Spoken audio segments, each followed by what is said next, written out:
Hello everybody and welcome to the Cheapskates Club channel. I'm Kath Armstrong. I'm the creator of the Cheapskates Club, where our goal is to live life debt-free, cashed up and laughing. And yes, tonight I'm going to share how you can do that even in these crazy times of rising prices on everything. It is really good to be back with you folks. I can see a little better now. I still get fuzzy vision if I spend too much time on a screen or reading or doing anything, any close work. But the pain's eased a lot. That helps. The scratchy feeling has eased a lot, and that helps. And what's even better is there's no more runny, which has helped too. Now, I've got a lot to get through tonight, and I will just go bang, bang, bang, bang, bang with it. So if you have a question, please put it in all capitals in the chat so it stands out. Now, to join the chat, you need to be logged into your YouTube account or your Gmail account, and that's a YouTube requirement, not a Kath one. If you don't have either of those, it's not a problem. Just leave your comment in the discussion box down there, and I will read all your comments and do my best to answer your questions. I'm hoping to stick to a strict timetable. So let me pop over, and we have hello Sylvia and hello Fiona. We have 4 people watching. Cool. So I'm going to get started, and people will just have to play catch up or watch the replay because there's a lot to get through. Right, now, I want to ask you something. You can tell me in the comments, or you can just keep it to yourself. It doesn't really matter. But have you ever opened your pantry and thought, there's a lot of food in there, but there's nothing to cook? Or you're sure you've bought something, but you couldn't find it, so you run out and you buy it again. Or you're tired. That happens to me a lot. It's been a long day. That happens to me a lot. I'm sure it happens to you guys too. And suddenly, takeaway feels like the only option. Now, in our house, it used to be Weet Bix for dinner, but sometimes there was no Weet Bix. Takeaway felt like the only option. Now, if that's you, you're not alone. Absolutely not alone. And hopefully tonight, we're going to fix that and do it within your budget, do it calmly and without panic and without stress. This week, I'm going to talk to you about stockpiling without hoarding, and there is a difference. There is a difference. Fiona, I posted on Cheapskates Chatter and on the Cheapskates Club group page, so I can't do anything else. And if they're subscribed, they would have got their notification. That's why it's really important to subscribe so that you are notified. It doesn't cost you anything to click that subscribe button. So I can't do anything else about it, but I don't want to hold you guys up, and I don't want to be here till midnight. So I'm going to talk to you about stockpiling without hoarding, because there is a difference. And I'm going to talk to you about stockpiling without panic buying, and without filling your house with food that you're never going to eat. We're going to talk about building a calm, practical pantry buffer that saves you money, reduces stress, actually works, so that when things like this ridiculous current crisis happen, you don't have to panic. You don't have to go, there's nothing in the house, or the house is full of TVP, but I don't know what to do with it, because you've built your pantry and you've got it stocked. It's not about fear. This whole year, we've been talking all this year about calm and stress-free, no fear. That's what we're going to continue talking about. It's about confidence. Now, I think personally, from what I've seen the last couple of weeks, the panic buying since March, early March, the panic buying is actually worse, I think, than it was during the last crisis. And it was pretty rampant then, with people buying weird things that they had never bought before, but they were buying them, and they were buying them in bulk. This time, though, the panic buying isn't toilet paper, but it seems to be other basic groceries. Now, I have no problem with people buying basic groceries. Buying basic groceries means you're buying ingredients, and ingredients give you options. And I have no issue with that if whoever's buying them actually uses them in a timely manner and isn't going into debt to buy them. That's a big one. They're not going into debt to buy them. 8 people watching. There we go. See, slowly coming in. Now, I want to tell you that my favourite investment, my only investment, because we do not believe, we don't gamble, so we don't invest in stocks and things like that. My best investment is my groceries, my grocery stockpile or my pantry, call it what you will. And I can tell you, we've been living off our pantry since January. As we do every year, we'll continue to live off our pantry until the end of the year. This isn't the first time we've done that. We've done it 12 months before. We've done another 12 months before that. And before that, we've done it for a long time. And do you know what? My pantry is worth twice what I paid for it. I bought in December enough for a year. So next December, we will be eating at last December's prices. This week, we're eating at last December's prices. And I can tell you, the cheese I buy has gone up $1.20 a kilo. Very disappointing. Everything's going up. But we're eating on last year's prices. It's saving us money, and it's saving us money every single day. It's a better return on investment, better ROI than the bank. It's better than the stock market. It's absolutely better. It's the best investment you can make, is to invest in your pantry when you do it wisely. But here's the key, and I just said do it wisely, but here's the key to building a pantry. Don't build it in a panic. My pantry wasn't built overnight. Yeah, it took me a long time to work out what we needed and how much we needed, and then to save the money to be able to go and buy all that stuff in one bulk lot. It was built with a plan. Absolutely built with a plan. All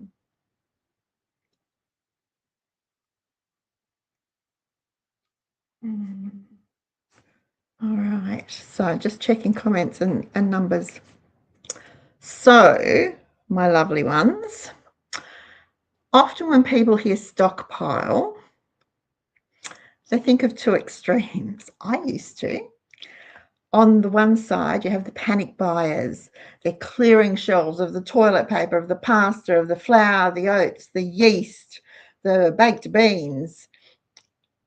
I have to be honest, and when I heard about people buying oats, it made me smile, because I couldn't help, I know we're coming into winter, but I couldn't help wondering just how many people buying those oats actually know what to do with them, know how to use them beyond making porridge. Now, we go through a lot of oats in our household, around 10 kilos a year, which might not seem much to you, but I have oats for breakfast every morning in winter. And then I add oats to meatloaf, or to mince, to stretch meatloaf, to stretch rissoles, to stretch meatballs, lots of things. I make a mock cutlet with oats. So there's a lot of things I do with them. We go through a lot of oats, but you know what? People that don't do that, and they've got all these bags and bags of oats, rolled oats in their pantry, what are they going to do with them? I hope they've frozen them to get rid of the weevils. And then that's the panic buyers. Then you've got the doomsday preppers. And someone asked me, a journalist asked me a couple of weeks ago, was I a prepper?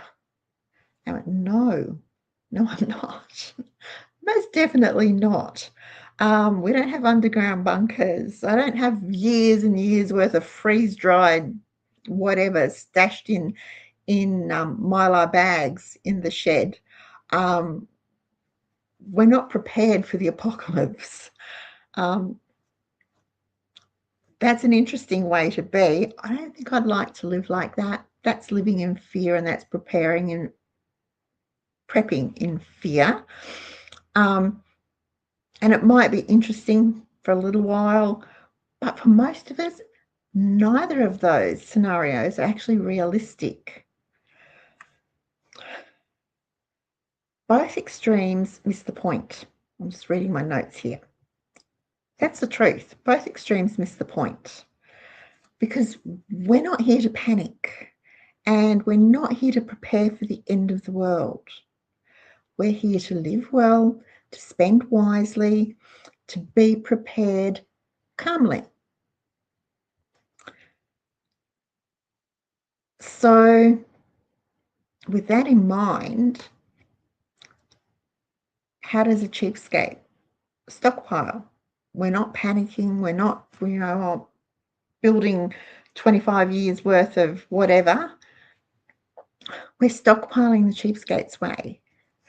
We're buying what we use. We're buying it when it's at its best price. We're buying it in quantities that we can realistically use in the time frame we have decided our pantries need to sustain us. And that's a very individual thing, a really, really individual thing. So I like 12 months because I don't like grocery shopping. I love to say I can shop once a year and stay out of the supermarket. If we need something from the supermarket, I can send Wayne, or I can send Hannah if she's here, or AJ or Thomas. And they can battle the crowds and the frustration at the checkout for me. I don't have to do it. They can pick up the milk or whatever it is I need, because most of it, 99.9% of what we need, is already here.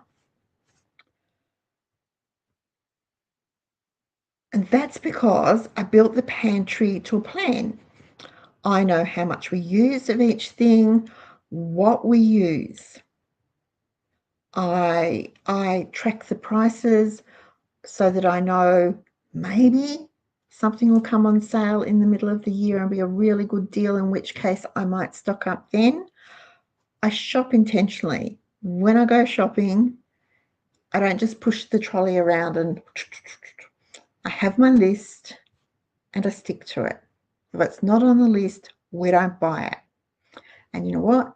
Even if it's a really, really good deal, if it is not on the list, we don't buy it. If it's not on the list, we obviously don't need it. I have a big list on our website, and I think it's in the Super Shopper Hub, so you can log in and go there, and of all the things that I buy each year and the quantities I buy. Now, even though our family shrinks, we're down to, for the rest of this week, there'll only be 4 of us. Then at the weekend, we'll be up to 5. Then next week, we'll be back down to 3. We fluctuate in our household. People come and go with different work commitments and things. So I still budget for a 5-person household. And that means that sometimes some things last a little bit longer. And that's a good thing. I don't mind having a little bit excess. I don't mind having a backup to my backups. I rotate what we use too. So first in is first out. Really important. But the most, excuse me, I've got the hiccups. The most important thing is I only buy what we actually use. Now, we had this discussion a while back about buying extra things. We don't use them, but somebody might be able to, and we could use them for bartering and whatever. That's not what I want to talk about tonight. Tonight we're talking about building your pantry, building your stockpile, building your preps to sustain you for as long as you need them to in whatever crisis comes your way, whether it's high inflation, job loss, illness, crazy grown men who should know better than to throw hissy fits and create havoc for the rest of the world. Whatever it is, that's what we're talking about tonight. Hi, Michelle. Fiona says she's slowly getting the amounts right. It took me about a year, Fiona, of tracking everything we used, everything I bought, everything I used, how much of each thing, excuse me, to know what we used over a year. And it's not something you can just come up with off the top of your head. If you've been keeping, if you shop the way I used to shop, which was I had a monthly list, and it was the summer and winter. So every month I would buy the same things. If it wasn't on a list, we didn't buy it. I would buy the same things. And that helped me establish how much we used over the course of a month. And I could multiply that by 3. And that's how I started my 3 monthly shopping, by simply multiplying that by 3 and adjusting the quantities as we got better at it. And then it went to 6 months and now 12 months. But it does take time. So don't give up. You'll get there. It's just, it takes time, it takes practice, and you need to be diligent. You need to be faithful in your record keeping for this. Now, I mentioned I only buy what I use, or what we use, because we all share the cooking now. And this is where this really, really matters. Because the other extreme, which is very fashionable at the moment, and even amongst some cheapskaters, is having no stockpile at all. They buy every day what they need for the next day. Tonight on the way home from work, they would have bought whatever they need for dinner tonight, breakfast tomorrow, lunch tomorrow. Nothing else, no more, just what they need for that 24 hours.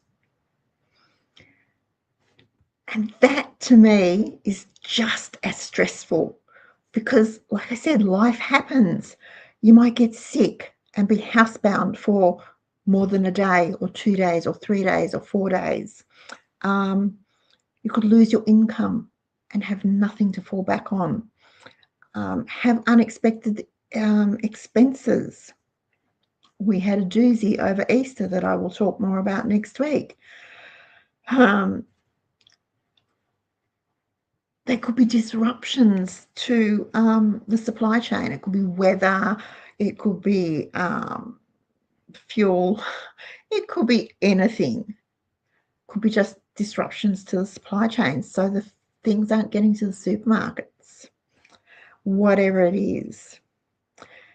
You could be coping with an unexpected war that, really has nothing to do with you. And I'm just saying that really has nothing to do with us. And if you have nothing on hand, everything becomes urgent, everything becomes an emergency, everything becomes stressful. But more importantly, everything becomes expensive. So for me, a pantry stockpile is not excess. It's not hoarding. It is not being greedy. It is being a good steward. It is being a good steward of our money. It is being wise with our money. It is being wise with my time and my energy. It is insurance. It gives us food security. It gives us cleaning security. It gives us health security. Just like your emergency fund or your home insurance does. It gives you peace of mind. Peace of mind is priceless. Well, we've all seen those ads on TV. Peace of mind is priceless. And if you've got peace of mind, you know it's priceless. So moving on, I want to talk about the buffer because I don't think I've actually talked about this as an individual item before. But this sort of changes everything. A buffer is what stops your grocery budget from blowing out when life gets busy or hectic. And it does. Whatever's going on around us, it does. There'll be long days, there'll be low energy nights, there'll be weeks where nothing goes to plan. If you don't have a buffer, that's when takeaway creeps in, extra shopping trips just happen, just grab something quick out of the freezer or the chiller cabinet, costs you a lot of money. So think of a buffer, a pantry buffer, as your quiet backup system. It's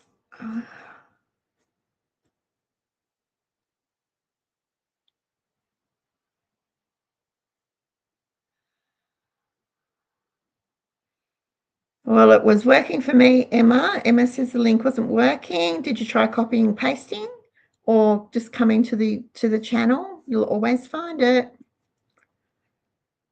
Hi, Suzanne. Hi, Cassandra.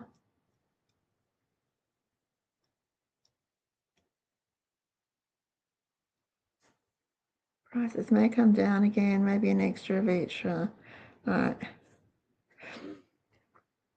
So your buffer doesn't have to be complicated. And it doesn't necessarily have to be items on your pantry shelf. It could be a few extra freezer meals. Think of it as your freezer meal stockpile. You got another type of stockpile. It could be pantry staples that you always use. So you've got your 12 cans of tomatoes, maybe add another 3, and that's your buffer in case those tomatoes don't come on sale when you expect them to, so you can buy another 12 cans or whatever it is. It could be having the ingredients on hand for 2 or 3 I don't need to think about it type dinners. Excuse me while I have a drink of water.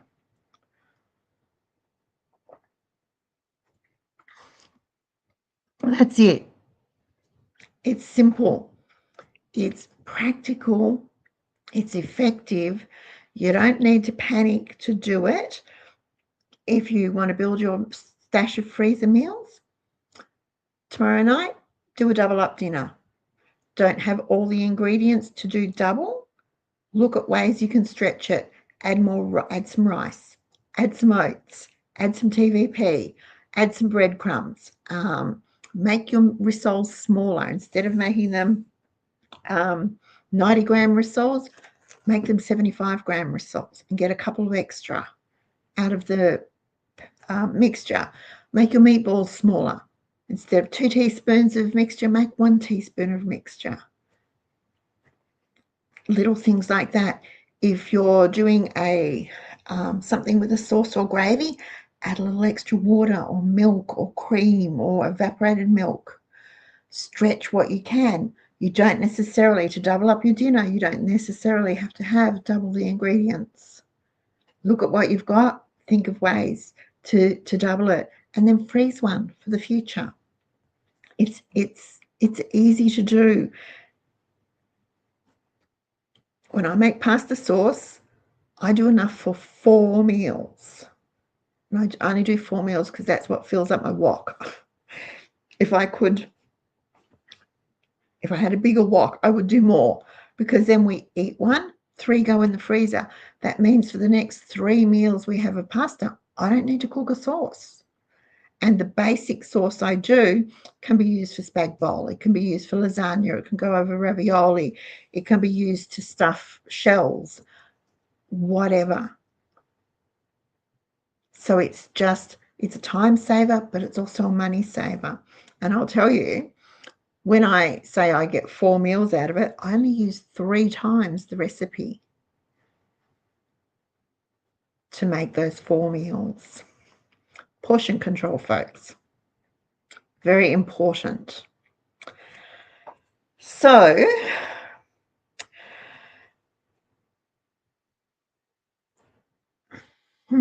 so let's talk about actually doing something this week. Let's have a bit of a challenge. I haven't given you a challenge for a while. So let's talk about building up your pantry, building your stockpile, and building your buffer, making a buffer. So to add to your pantry, to your shelf stable or freezer stable, if you want to freeze stuff, stockpile, pick something you use all the time. It could be rice, it could be pasta, it could be flour, it could be tinned tomatoes, it could be wheat bix, it could be soy sauce, it could be tomato sauce, it could be baked beans. Just one thing that you use all the time. See if it's on sale. If it's on sale, add it to your shopping list and just buy one. Just buy one. Not buying 2, you're not buying 3, you're not buying 4, you're not buying 10. Just buy one as an extra backup in your pantry. Start building your buffer one thing at a time. If it's not on sale, look for something else that you use all the time that is on sale. It might be toothpaste. If it's on sale, buy one. If it's on half price, of course, we're going to buy 2 because we're getting 2 for the price of 1. But you're adding to your pantry and you're building your stockpile, but you're doing it one thing at a time. There is no need to panic. Now, I know it's really easy to get that churning in the tummy and the jitters and feel scared. And I know some of you have reached out and said that's what's happening and this is really worrying you. If that's the case, do a pantry inventory. Add up what you've got. See how long it's going to last you. If it lasts you as long as you want your pantry to, and if you only want to have a week's worth of stockpile and you've got 2 weeks worth, you're ahead of the game. If you want a month's stockpile and you've got 6 weeks, you're ahead of the game. If you've only got 3 weeks, you need to boost it a bit. But worrying about it without knowing for sure just makes the worry worse. It makes it much more stressful. So do your inventory, zip over if you need to, go to the members hub, print off the inventories. We've got pantry, fridge, freezer. There's even a ready meals type frozen food inventory thing there for you. So, and use them. And then stop worrying about it. You're just going to buy one thing. When you work it out, you're going to buy one thing. You're not going to throw in, you're not going to clear the shelves, you're not going to get a whole trolley full, you're just going to get one extra backup. We're not going into debt to do this. We're not going to bust our budget. We're not going to bankrupt the family. Then the next thing you're going to do is create backup meals. Write them on the whiteboard on your fridge. I got my whiteboard at Kmart. It was $6. It's magnetic and it's brilliant.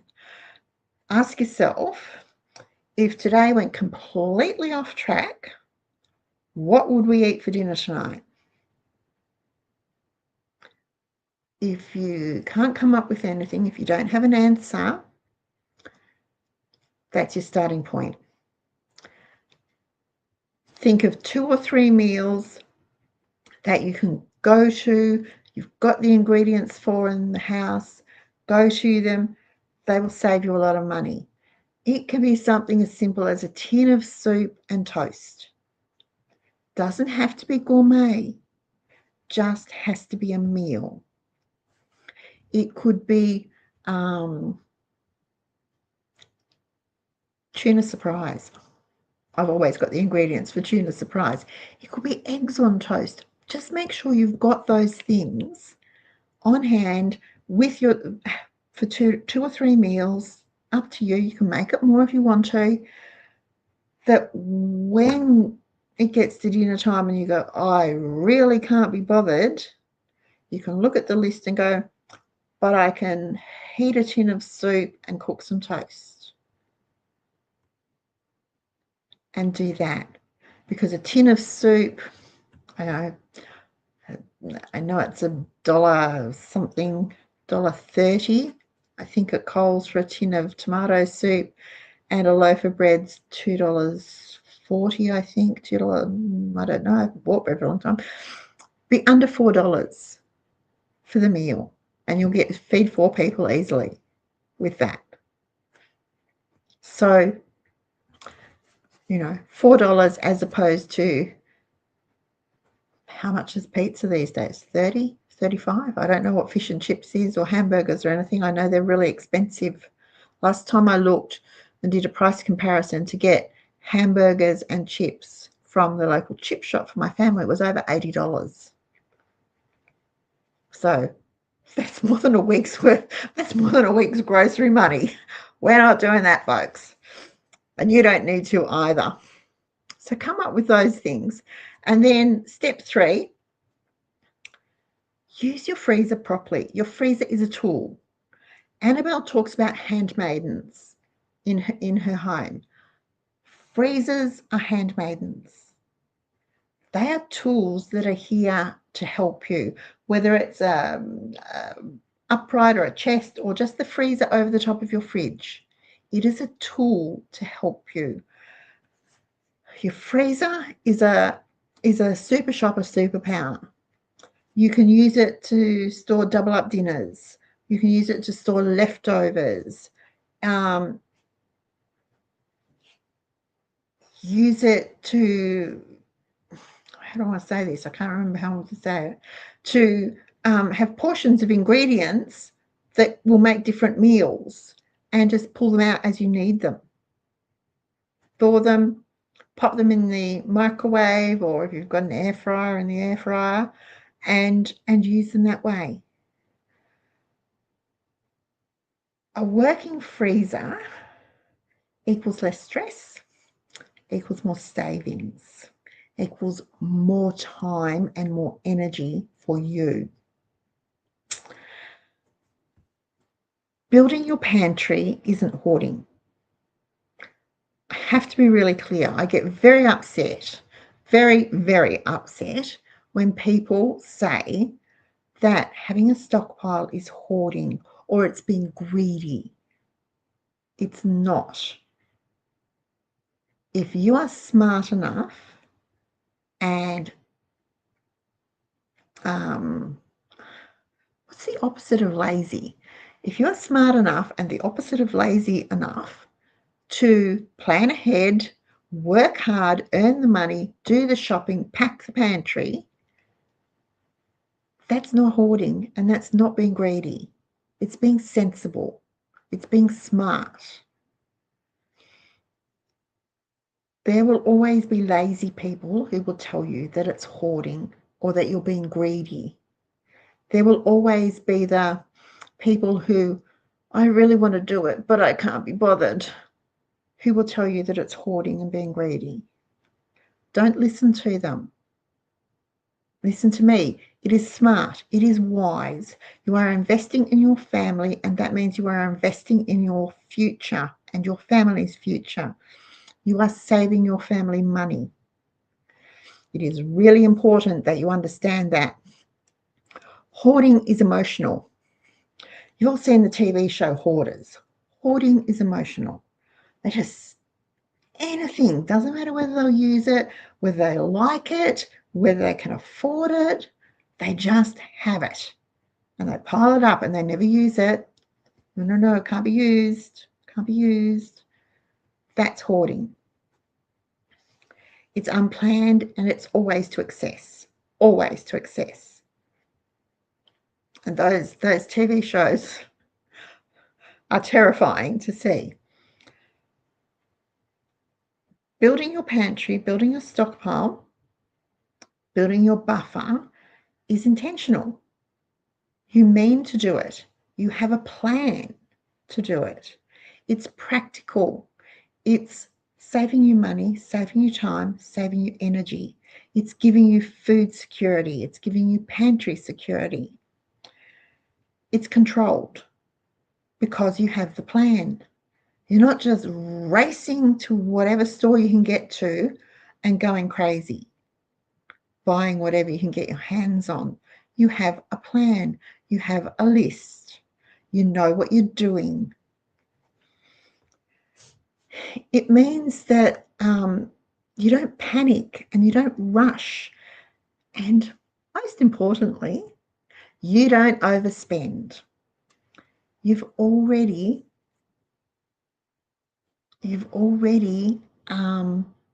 put your boundaries in place. You know how much you can spend. You know what you can spend it on. You know where to shop. And that will be different for everybody. I shop all over the place. I am not store loyal and I am not brand loyal. Whichever store has the cheapest of what I need when I need it, that's the store that gets my business. I'm not brand loyal. I'm not store loyal.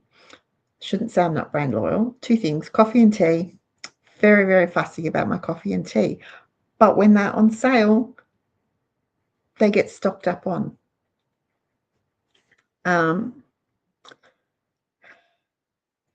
There's a really big emotional benefit to having a full pantry. Barb says baked beans on toast.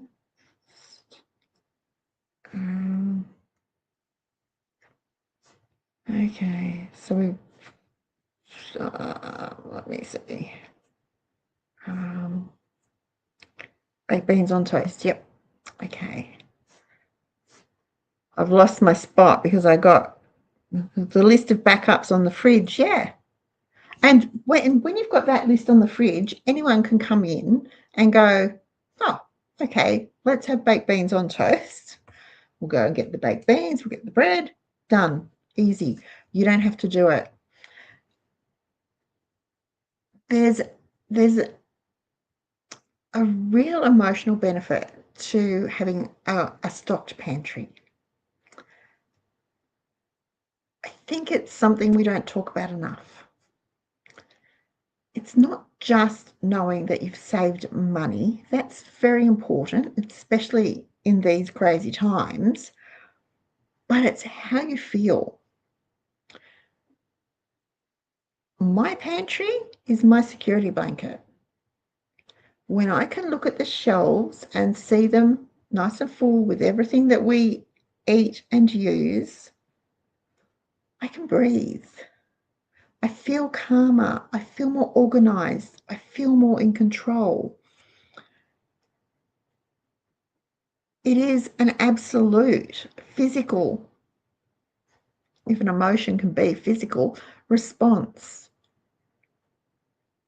We don't talk about that often enough. We talk about the fear of not having enough, but we don't talk about the confidence we have when we have enough. We know that it's easier to get dinner on the table. We know shopping is easier because we're just restocking what we use. It makes our day-to-day life so much easier. And we stop panicking. We stop panic buying. We stop that spending that we don't need to do. Because panic costs you money.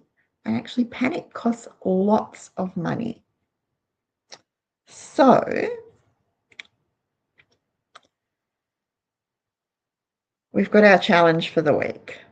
choose one staple, buy one extra, create one backup meal, and we're done. Start where you are, guys. You don't need to do anything rash. Oh, and do your inventories if you're feeling a bit stressed. Start where you are. We don't need to go right back to the very beginning and do it. Just jump right in. This you can do right where you are this week. Just do it. I'd love to hear from you. Leave your answers in the comments below. Come back during the week. Do you feel like you have, I asked these questions over on Facebook, do you feel like you have plenty of food but nothing to cook? Or too many duplicates? Not enough of the right things? Maybe you need to adjust your ingredients. No real system. Let me know in the comments. I do read every single one, and I do my best to answer your questions. Put them in all caps if you can for me. That would be great. If you're ready to take this a step further, head over to the member hub, to the Super Shopper Challenge, and jump right in where you are. It's the starting. It's the starting that's important. Nothing will happen. Nothing will change until you start. Okay, we're going to finish early. Yes, thank you. If you enjoyed this, don't forget to like, subscribe, and share it with someone who needs a calmer, more budget-friendly kitchen. Thank you so much for joining me tonight. All the hiccups, I'll have to go back through YouTube and see what they are. But I will see you next time. And I hope that you enjoy living the Cheapskates way, which is debt-free, cashed up, and laughing. And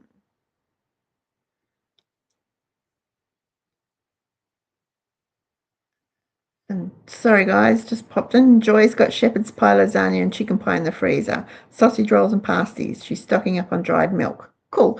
If you're just before I go, head over to the Cheapskates Club website and look for the Forever Foods list.